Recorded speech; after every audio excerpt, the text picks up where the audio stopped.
Here. No, I'm not a writer. Okay. If I find my way home, yeah. Wouldn't it be crazy? Don't you still amaze me?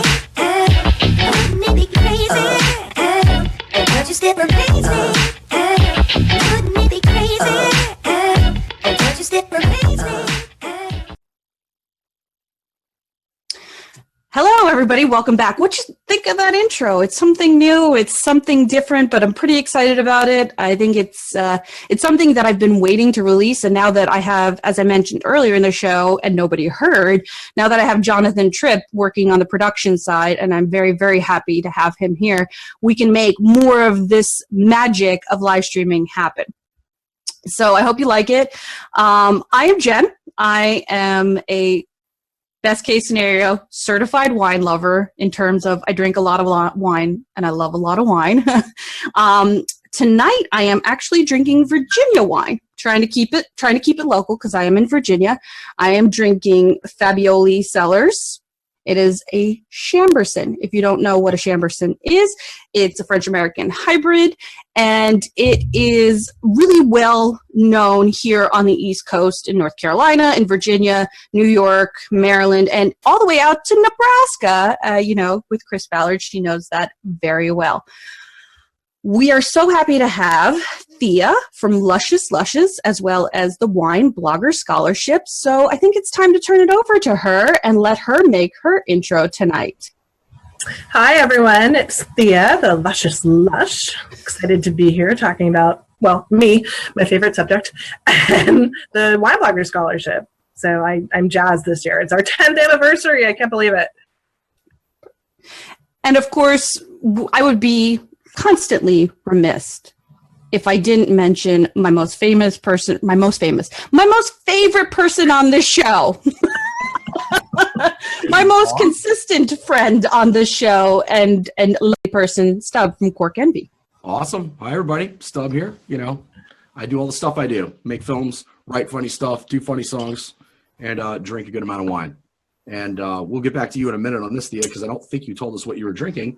But I am drinking tonight, coincidentally enough, the 2014 Sonoma County Rodney Strong Cabernet. Nice. So I'm going to open that up and pour that. And I'm going to throw you a question, Thea, and start your answer with what you're drinking, if you would, for us tonight. But tell us who you are and what the hell you actually do. Because a lot of us in the wine community know you, but a lot of us who know you well don't exactly know what you do in your life other than bother people about ribbons for scholarship. So jump right in and talk about your favorite subject for us, if you would, please. Well, actually, Steb, I work for the CIA, which is why you don't know what I do. But before I actually answer that, I am drinking this rather delicious, 2005 Tribute, which is a cab-based blend from Benziger. So they were really involved in the early days of the Wine Bloggers Conference, and I found this in my cellar, and it's freezing and rainy and miserable, so I want a big wine, and it is dang tasty. Excellent. And to answer your other question, it's a little more complicated because I do a lot of things, but to make money in order to pay for the things that I like wine and booze and other things, I am actually a technical consultant. So I consult people on different product platforms, software in the background, some Salesforce, some MailChimp, some other email platforms, some other online venues, e-commerce, yada, yada, yada. But I primarily do that in the wine industry. So I work with wineries, PR firms, different agencies, different people that are in the wine space. And one of my favorite clients is a wine school. So just getting them up and running, I don't know what that word means, on technology and making their lives generally easier. And I write about wine occasionally for money, mostly not. And I drink a lot of wine. So, Thea, I have to ask, and this is how the questions go. Stub gets his question, then I get my question, and sometimes it's my voice in Stub's face. It's okay. That's scary. It is scary. It is. So you went from, as we talked about in the past, and something that the viewers don't know, we actually talk quite a bit, so I know a little bit about Thea. You went from maybe a more tech-focused side to, working with tech and working in the wine industry? Was it a singular incident that helped you move and make that transition? Or was it a combination of factors and just a lot of wine? It was a singular thing that made the move actually happen, but it had something I had been working towards and passionate about for a number of years. A lot of people in the wine space are tech people, or tech refugees, as I like to call us. I worked in Silicon Valley for 20 years in different areas of tech, so I was really good at what I was doing. But I ended up going into the wine space because I got laid off, and I applied for a job at a winery on a lark, because I, needed a job because I live in San Francisco and it's very expensive here. And I ended up not getting hired permanently because there's many legalese reasons around that. But I ended up being a contractor, and that was my first anchor client. And from that, and through my connections and through people I know, I got additional clients in the winery space. I think it's so interesting because I came from the federal government, and not that that's super interesting, but that people can go from a very corporate America or government structure and then find a passion for wine and just do what you need to do to get there. Because that's what I did. Like I just found a way, completed my education, and found a way to weasel my way into this industry. And I'm still working on that. But what brought you over to the blog? And you've got quite a following there. I mean, what have been your success measures to getting there? And who has helped you along the way? Because, as a blogger myself, I want to know how to get there. So honestly, it's really more about perseverance and engagement. I have been writing about wine for 10 years. The blog is 9 years old. It's a 10th conference, so 9 years old for the blog. But I was involved in the wine space for a long time before that. And I think it's really important when you're a wine writer or you want to be in the industry that you build your connections. So I was very fortunate through all these opportunities that I had volunteering for wine associations and not living in the wine country at that time, but going to wine country all the time, getting to know winemakers, getting to know small wineries, getting involved in things like ZAP, which is a Zinfandel festival, getting involved in family winemakers, which was one of the best tastings, and getting to know people year after year. So I really had built this community myself just out of passion, and that started a newsletter. So back in the olden days, we had email. We didn't have blogs. And so I had an email newsletter that I sent out once a month that basically said, here's what I'm doing, here are all the events, here's what I'm drinking, let's go have fun.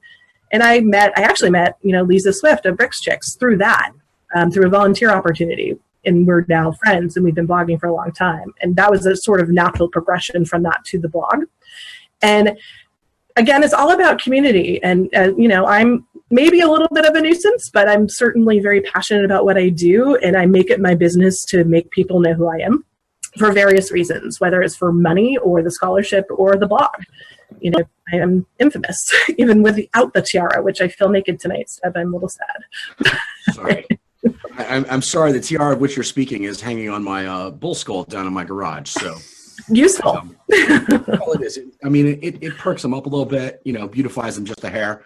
And I got it wired on pretty good, so I didn't have to take that off of there. Thea, you talked about building the community, and you do a great job of that from what I understand. And it's quite surprising because you are a bit of a wallflower. So, it's great that you've been able to get past that whole social anxiety disorder you have and really get out there and introduce yourself to people. I say that jokingly. For those of you who don't know Thea, she really is a busy bee and does make it her business to know you if she doesn't know you, and tell you why you should know her if you don't know who she is, which is very difficult if you've been in the same room with her for 6 or 7 minutes. So you started with the wine thing and then started the Luscious Lushes, and I know you've got a great community there, and I know you're friends with pretty much everyone in at least the blogging, writing community in the San Francisco or in the Bay Area, and then, north into Napa, Sonoma, which is really cool. Did you find that your own work informed that more, or building that community was a better thing? Like, did you push your work on people or get other people to kind of collaborate and help you, give you an insertion point into the community, I guess? Well, first I'm going to go back just a little bit because I actually am a little bit of a wildflower around people I don't know. And some people know this, but I first started the ribbons at Walla Walla. So the fifth Wine Bloggers Conference, whichever your Walla Walla was. It was a little bit of an icebreaker, because if you're in a room with 300 people and you're new to blogging or new to the community, or you don't know a lot of people, a ribbon is a great icebreaker. And they're goofy and they're stupid and they're funny on purpose, because I want people to walk up and say, oh my gosh, that's so cute. Where did you get it? What's your name? My name's Thea. So that was really to help build the community. And then to answer your second question, I really entered the blogging space with a built-in community, so I sort of came into it differently. But I find that it's really 50-50. So I don't write as much as I used to, unfortunately. I wish that I had more time. I'm sure we all do. But I definitely find that having a community helps reinforce that. Even if I'm not writing as much, I write better quality content, and I have more opportunities with people I know or don't know, because I have that history and I built that community and I'm trusted. I want to take a minute and say thank you again, Thea, for coming, and thank you for bringing me into the community. I had so many people here in the local area that were pushing me for years and years and years and years to go out to the Bloggers Conference, to really be more than what I was doing behind the scenes, volunteering for a bunch of wineries in Maryland, which I will never replace that time, because I learned so much with that experience. But community is huge, and you made me feel a big part of that when I went out to Lodi for the first time. So I want to thank you. I also want to thank a couple people that are in here in Facebook. Jim Van Bergen says she's the queen of of the wine world, and carries the sword of sarcasm and the orb of integrity. I feel like that needed to be said. Wow, on the live show. Like, we're ready for the sword and the stone right now. I don't know. Maybe tell you. He apparently knows that I'm wearing my Obi-Wan Kenobi socks today, so all the nerds unite. All the nerds unite. No, we certainly won't ask questions on how anyone knows what you're wearing below camera. So, yeah. That's yoga pants for everybody behind. From the chest down. So I think that we've talked a little bit about your history. We've talked a little bit about the blog. And as we go through the show and the final remarks, if you want to share anything else with the blog, anybody that has helped you along the way, or any special moments, please do. But I think we need to move into the scholarship, because this is what you're really known for, Thea. This is, for the good, for the bad, for the ugly, and for the woman that perseveres as the scholarship mistress. You are well known for that, and you are the champion of it. So why don't you talk a little bit about the history of it, what it means to you? Sure. It means a lot to me. It was a very personal effort, and my co-founder and other brain cell, Megan Kenny, who's known as Swanadora, aka Wannabe Wino, very good friend of mine, has not been to a conference in a while because she had kids. But we had a friend who couldn't afford to go to the conference, and at that point, the conference was quite small. And we just knew he wouldn't take charity, and we knew that if we figured it out, if we talked to wineries and talked to people that were involved, we could figure this out. And that really was the start of the scholarship. And I think that year there were 5 people, and then it just kept growing, and it sort of snowballed. And again, with that community, we've really been able to involve wineries and individuals and PR firms and all of these different people as a grassroots effort. So what the scholarship is it's basically a fund, with the exception of a couple of dedicated scholarships, to bring emerging wine writers and or content creators. We've rebranded it this year, mostly because of someone named Jen, because we really want to encourage different ways of expressing. It's, the blog is great, but there are so many other platforms now, and we want to encourage that. So we raise funds through a nonprofit partner, Enobites, and if you don't know Enobites, you should, to bring people to the conference. And last year we brought, I believe, 7 people. Our biggest year we had 17 people. And we basically raise money through, donations, ribbon sales, t-shirt sales. We have a couple of corporate sponsors. I'd love to give a shout out to Rodney Strong, because I had a meeting with them yesterday about this year's efforts, and we're super, super excited. They do a Rodney Strong bloggership, and basically they sponsor somebody who best represents their values and spirit. And that's really what we're trying to do. Exactly, product placement, thank you. And I don't vote because, as you've mentioned, I know a lot of people. And even though I may not know someone personally who applied, I don't want to, anybody to ever think that I have an influence. So I gather a team of people that have not received or are not applying for a scholarship, including at least 2 previous scholarship winners, to vote. and we open applications and we invite people to apply, and we read their content, and we basically figure out, can we afford to send this person? Do we want that person? Do they represent what we want to represent? And will they add value to the conference? And it's been an amazing experience. This is our 9th scholarship year, which I can't believe because I'm only 25, but it's it's been fantastic. And I have met some amazing people and made some amazing friends through the scholarship. They either got a scholarship, applied for the scholarship, or just met me because of the scholarship. So it's been awesome. Yeah, absolutely. I can't say enough that what that means to a lot of people. I've only been to one bloggers conference, but meeting the people that received the scholarship and being one that tried to apply for one of the scholarships to get one next year, hashtag send Jen to Rosa, or send Jen to WBC 17, whatever you guys like. It means a lot because it's for us on the East Coast especially, and I know a lot of recipients from the East Coast, that it is the difference of going or not, in all honesty, even from a plane ticket perspective. And I've done a few conferences now, and I don't see very many organizations really caring about the participants or finding somebody that is a member of the community and or a participant that has tried to go above and beyond in the community and help their peers out. So that's, kudos on you and kudos on all the work you do. Goodness gracious. Yeah, I appreciate that. And that's really what we want to represent, is that community. Because in the early days of wine blogging, it was an extremely tight-knit community. And it's still at its core it is, but it's expanded so much that it's not quite as tight-knit as it was. But that sense of community is really what the scholarship is all about. And we want to bring fresh blood. We want to bring new and interesting writers into the fold. Yeah, and I want to reiterate what Jen said also. It's really cool that I tell everyone who will listen to me about this involved with the conference that you do such a great job and great work on this. And it is not affiliated officially with the conference either. Like, this is, you do this and help people come to this conference so we can expand our community and get, as you said, new blood into the community. So I want to reiterate what Jen said and say thanks for all your hard work on that. Well, cheers. I appreciate that. As I'm sure you know, you don't always get the most appreciation all the time. Sure. So it's definitely a lot of hard work. And I could not do it without my board. There's no way I could do it without my team. So it's a tribe. And Jim Van Bergen is getting all of the credit, even though Melanie is out there and Debbie is out there, and there's so many great people that have stopped by. I saw her earlier, and a couple people on Periscope throw some, not necessarily some hearts, but I do appreciate some hearts, but throw some comments up there so I know who you guys are on Periscope. But Jim asks a very great question. And he like knew that I needed to tee up another question or something. He's like, so seriously, what are the ways people can sponsor the scholarship? Did you program him? Did you train him or buy him off for the show? Just saying. I may have sent him some bourbon, but yes.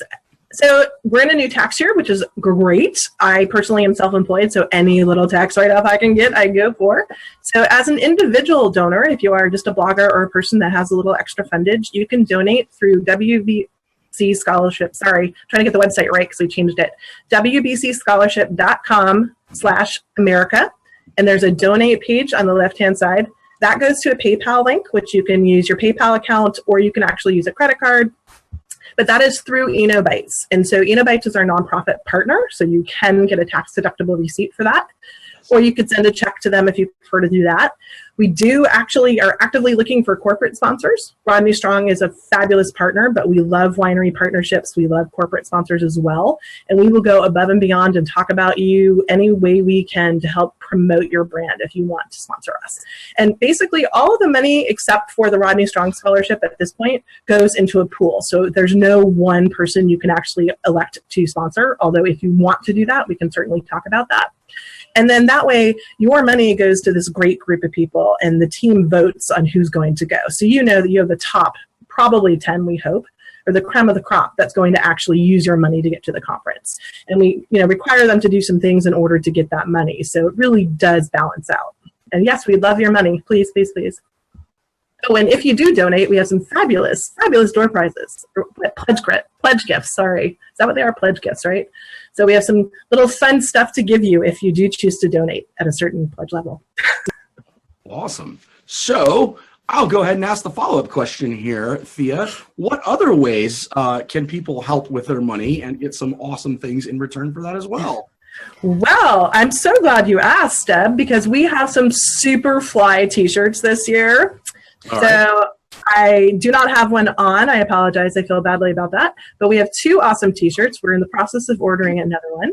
And they are very much specific to the Wine Bloggers Conference. But they are actually on our store. So if you go to wbcscholarship.com/America and click on the store tab, you can go to our Squarespace store, which has all of our different t-shirts on there. And all the t-shirt proceeds go to the scholarship, and they're super fun. They have the WBC logo on them. I Drink and I Know Things has been a fan favorite. And my other personal favorite, just a little shout out to Eric Huang of Bricks of Wine, who's currently traveling the world. He, many years ago, made a pretty awesome blogger or infographic comparing bloggers to alcoholics. So it's very tongue-in-cheek, very silly, but super popular. So viewer Chris Kern makes a great point. You can't drink a t-shirt. That's what true. other ways can we raise money for the WBC Scholarship Fund? Chris Kern. I was actually holding out on that on purpose, but we have recently started, and I want to say a huge thank you to Chris of Best Wine Clubs, World's Best Wine Clubs, because we are now partnered with the WBC Scholarship Wine Club. And so every quarter, 3 fabulous small lot California delicious wines that hopefully Chris has tasted all of them will be offered up on shipment for $99, and half of those profits will go to the scholarship. So it looks like we need 10 people to sign up to fund a full blogger, and so far we have 2. So let's see how many bloggers we can get funded. I want everybody to sign up for this wine club because we have some great wines coming up, and I'm really excited about them. Absolutely. So you and Chris, you and Chris work together. Full disclosure, I've worked with Chris before. I know his work, and I can attribute that every wine that goes out for one of his clubs is personally tasted by and vetted by him. And he's got a pretty good palate, pretty good knowledge. So you're getting some good stuff in here. So how did this kind of come to be? You know, in a personal sense, you guys rib each other a lot. It's always fun to watch. I know you actually are friends, but that's a fun thing. Like, how did you come to this idea to do the wine club for the scholarship? That was actually Chris's idea. He approached me, which I was really jazzed about. So this is his business. He runs wine clubs. And we talked a little bit, you know, I had a number of wineries approach me and ask me how they could help with wine, because a lot of times you'll have end of vintage or things you want to get rid of or things you want to sell cheap. But I have a lot of friends in the industry that really wanted to help us, but couldn't for one reason or another give cash. There are a lot of legal ramifications for that. But Chris said, hey, why don't we start a wine club? Because I have all of the, you know, logistics done. I know all the compliance laws. I can deal with all of that. And let me help you. And it's a win-win for both of us. So I know we have some wines this month that I know and love. And some of my friends that are winemakers have said, hey, maybe I should talk to Chris. Let's get on the list. And it's a great exposure thing for these wineries as well as for the bloggers who sign up. So it's cheap, it's fun, it's wine. You're drinking for charity, my favorite hashtag. Drinking for charity. That's an awesome hashtag. Like, you're going to drink anyway. It might as well be for charity. Exactly. And that's been one of my hashtags on my blog and on my Twitter for about 7-8 years. Right. Because a good friend of mine has a winery that all the money goes to charity, and we started drinking for charity. All right. Guess what? It is nearly 9:30 already, which means it's time to drink some more at the after party. Which I will have the link to that coming up. But before we go, I want to give everybody a chance to go around the horn for any final thoughts. And I always start out with the guest. And so, Thea, anything else that you would like to share? Personal experiences, laments, future tags and ribbons for the Bloggers Conference coming up in. That's a good one. I take nominations for the ribbons. So the top 3 votes for the nominations actually get ordered. So if you have an idea for a fun little ribbon, and what they are actually ribbons that go on your name badge, let me know. I'm happy to consider them, and we'll put them up for a vote. And check out the t-shirts, please. They're really, really fun. And if you pre-order them, I will bedazzle them. Personalized glitter bedazzling for you if you pre-order them before the scholarship. That's right, for you. And please definitely check out the wine club. I think it's really, really cool, and I'm excited about it. Awesome. Stub, final thoughts? Yes, I do have final thoughts. I'm excited that Thea will personally glitter up a ribbon for me. That way it looks like I'm hugging a North Pole hooker before Christmas comes next year. That's pretty awesome always. I want to reiterate the wine club thing and just mention very briefly, and you can check more of this out on the link that we have pinned here on the side. The wine shipping in February for our club is Bella Grace 2016 Vermentino from Amador County. Very unique there. Aaron Hill Vineyards Kick-Ass Britchin Red. It's a Paso Robles blend from 2 different vineyards in Paso Robles, and it's Cabernet and Primitivo, both from Paso Robles, and also a Central Coast GSM blend from Tilo Wines. So definitely check out the link there. I want to thank Chris Kern for doing this. I want to thank Thea for partnering with them and all the work you do for the Scholarship Fund. This community has helped build my life and my business over the last several years. So I'm a very big supporter of this and hope that everyone else will be.